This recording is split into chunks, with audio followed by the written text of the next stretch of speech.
wabarakatuh. Apa kabar semuanya? Semoga kalian semua senantiasa diberikan kesehatan, perlindungan oleh Allah Subhanahu wa Ta'ala. Perkenalkan, nama saya Zahwa Masura, kelas 3C, Prodi Pendidikan Ilmu Pengetahuan Sosial, UIN Syarif Hidayatullah, Jakarta. Tujuan saya membuat video ini untuk memenuhi tugas UAS mata kuliah Manajemen Bisnis dengan dosen pengampu Ibu Naisri Nuraini, MPD. Di video ini saya akan membahas tentang lingkungan bisnis. Nah, di dalam lingkungan bisnis itu apa saja sih yang akan saya jelaskan? Jadi, yang saya jelaskan adalah yang pertama mengenai apa itu lingkungan bisnis. Yang kedua, ada faktor yang mempengaruhi lingkungan bisnis. Yang ketiga, unsur-unsur lingkungan bisnis. Dan yang keempat, ada manfaat lingkungan bisnis. Sebelum memasuki materi tersebut, sekarang saya ingin bertanya, apakah kalian tahu tentang apa itu bisnis? Bisnis merupakan serangkaian usaha yang dilakukan satu orang atau kelompok dengan menawarkan barang atau jasa untuk mendapatkan keuntungan atau laba.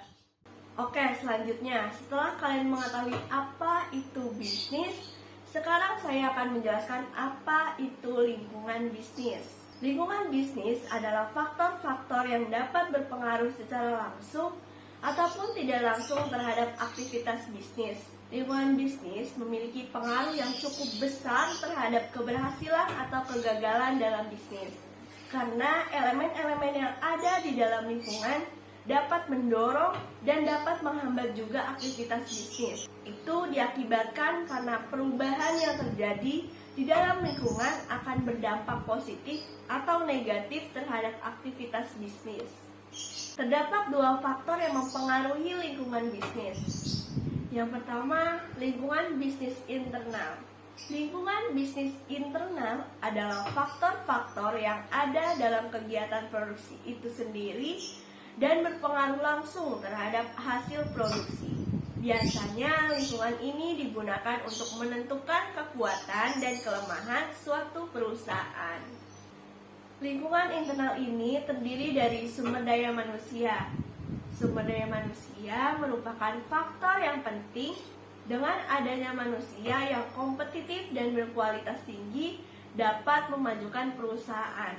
Yang kedua, ada modal atau uang, yaitu sejumlah uang yang digunakan untuk menjalankan kegiatan bisnis. Yang ketiga, bahan baku atau material, yaitu untuk melakukan proses produksi diperlukan bahan baku atau material yang dapat menghasilkan barang dan jasa yang dibutuhkan masyarakat.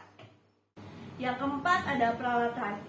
Peralatan digunakan untuk membantu memudahkan proses pembuatan barang. Dan yang terakhir, ada keterampilan manajemen.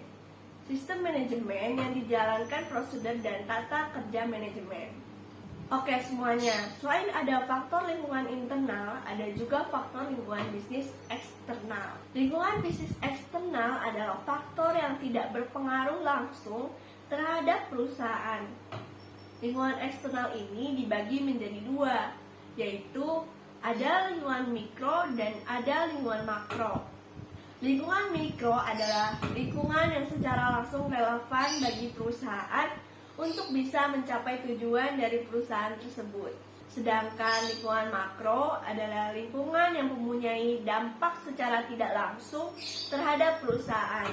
Lingkungan ini memiliki cakupan yang sangat luas dibandingkan dengan lingkungan mikro. Berikut adalah hal-hal yang termasuk dalam lingkungan mikro. Yang pertama, ada pelanggan. Pelanggan merupakan kelompok atau konsumen yang mengkonsumsi produk yang dihasilkan oleh suatu perusahaan. Yang kedua, ada pemasok. Pemasok merupakan pihak yang menyediakan semua yang dibutuhkan oleh perusahaan dalam rangka memproduksi produknya. Jadi, tahu ya semuanya, kalau pelanggan itu adalah orang yang membeli produk atau yang menggunakan jasa kita. Sedangkan pemasok adalah orang yang menyediakan bahan baku untuk kita memproduksi suatu barang atau memberikan suatu jasa. Selanjutnya ada perantara. Perantara adalah orang yang berperan sebagai penyalur antara perusahaan yang menghasilkan produksi kepada para pelanggan, atau bisa juga di sini disebut sebagai distributor. Gitu ya. Yang keempat ada pesaing. Pesaing merupakan perusahaan yang menawarkan kepada pelanggan dan memiliki produk yang sama. Selanjutnya ada kreditor. Kreditor merupakan perusahaan lain yang berpengaruh terhadap kegiatan keuangan bisnis. Jadi, kreditor itu adalah orang yang meminjamkan uang. Misalnya, si perusahaan butuh modal nih, nggak punya modal dari pemiliknya. Akhirnya, si pemilik meminjam modal dari perusahaan lain. Nah, perusahaan lain itu disebut sebagai kreditor. Selanjutnya ada pembuat peraturan. Merupakan badan yang bergerak sebagai penegak hukum, atau kalau di sini pemerintah ya hubungannya. Dan yang terakhir ada serikat kerja. Serikat kerja merupakan organisasi yang mengumpulkan para pekerja untuk memperjuangkan aspirasi para pekerja. Selanjutnya adalah yang termasuk lingkungan makro, yaitu ada lingkungan teknologi, lingkungan ekonomi, lingkungan sosial budaya, lingkungan hukum, lingkungan global, dan lingkungan alam. Selanjutnya kita akan membahas tentang unsur-unsur lingkungan bisnis. Jadi lingkungan bisnis itu pada dasarnya segala hal yang mempengaruhi kegiatan organisasi bisnis itu sendiri. Lingkungan bisnis tadi sudah dijelaskan dan dapat dibedakan menjadi lingkungan internal dan lingkungan eksternal. Selanjutnya ada lingkungan yang mempengaruhi aktivitas bisnis yang akan saya bahas. Yang pertama ada lingkungan fisik. Di lingkungan fisik terdapat tanah, iklim, udara, air, dan infrastruktur. Yang kedua ada perekonomian.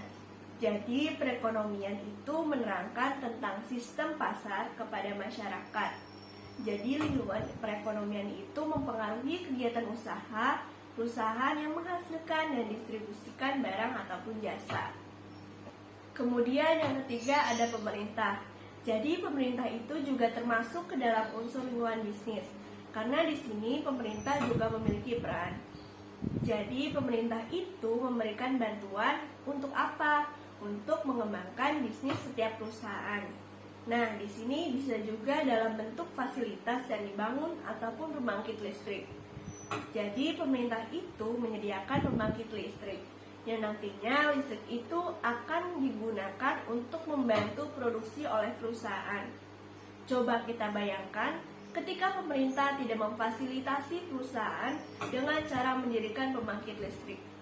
Tentunya perusahaan pasti akan mengalami hambatan karena sekarang bisa kita lihat bahwa perusahaan-perusahaan besar menggunakan mesin-mesin besar yang memerlukan listrik.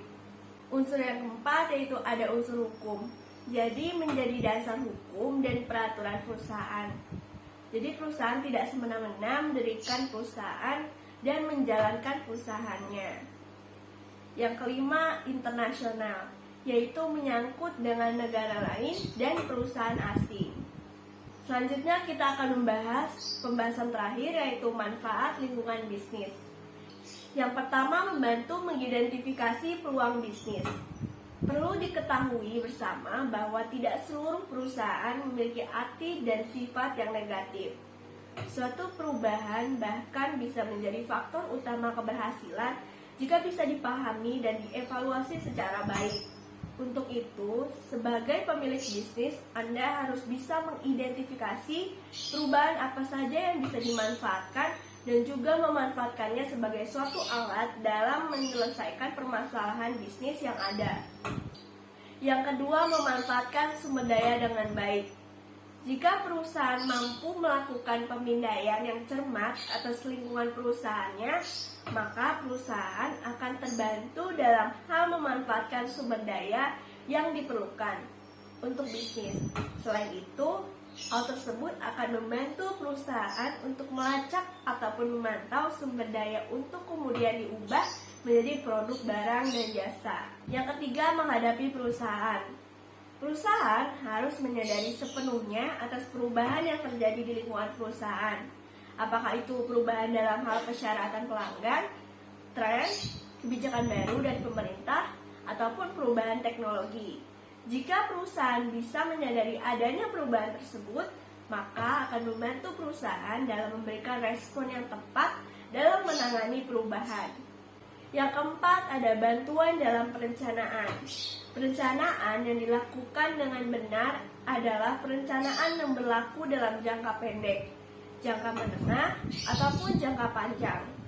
Ketika ada masalah atau peluang dalam lingkungan perusahaan, maka sebagai pemilik bisnis, Anda bisa menentukan rencana yang tepat untuk mengatasinya dan memecahkan masalah tersebut, atau mengubahnya menjadi peluang bisnis. Setelah itu, Anda bisa menggabungkan rencana yang tepat untuk menghindari adanya perubahan di masa depan. Yang kelima, membantu bisnis meningkatkan performanya. Perusahaan yang mampu memperhatikan lingkungan bisnis dengan baik bisa berkembang dengan meningkatkan performanya sesuai perubahan yang terjadi. Dengan beradaptasi dengan kekuatan eksternal, maka akan membantu perusahaan dalam meningkatkan performanya dan bertahan lama di pasar. Yang keenam, ada mengidentifikasi ancaman dan sinyal peringatan dini. Pebisnis yang mampu memindai dan juga memahami lingkungan bisnis secara tepat waktu akan lebih mudah dalam mengatasi kendala atau kebijakan yang negatif. Adanya penerapan waktu dalam lingkungan perusahaan serta informasi yang dihimpun secara kualitatif juga bisa dijadikan sebagai suatu sinyal peringatan yang mampu membantu perusahaan dalam melakukan perubahan. Yang ketujuh, bermanfaat dalam mendeteksi dan merakit sumber daya. Setiap pengusaha tentunya harus memasok barang produksinya ke pasar sesuai dengan permintaan yang ada. Untuk memasok output tersebut, maka pengusaha memerlukan input, bahan baku, dan lain-lain. Untuk itu, pengusaha bisa memperoleh bahan baku dan sumber lainnya dengan cara meningkatkan output yang diminta berdasarkan dengan keadaan masing-masing lingkungannya. Yang kedelapan, lingkungan bisnis membantu beradaptasi dengan perubahan yang cepat. Perubahan yang tengah terjadi secara cepat dalam berbagai aspek akan berdampak besar pada bisnis. Untuk itu, perusahaan harus mengerti adanya perubahan sesegera mungkin. Dengan memahami lingkungan bisnis, maka akan membantu pengusaha dalam memindai dan memahami perubahan yang tengah terjadi. Yang kesembilan, lingkungan bisnis membantu perencanaan dan penetapan kebijakan. Setiap rencana dan kebijakan serta peraturan dalam suatu perusahaan bisa disusun dengan memperhatikan lingkungan perusahaan. Karena seluruh rencana dan kebijakan tersebut memang harus diterapkan dengan berdasarkan faktor lingkungannya. Oke semuanya, itu adalah penjelasan saya mengenai lingkungan bisnis. Semoga apa yang saya sampaikan dapat dipahami dengan baik ya. Terima kasih telah menyaksikan video ini. Sampai jumpa pada video-video selanjutnya. Wassalamualaikum warahmatullahi wabarakatuh.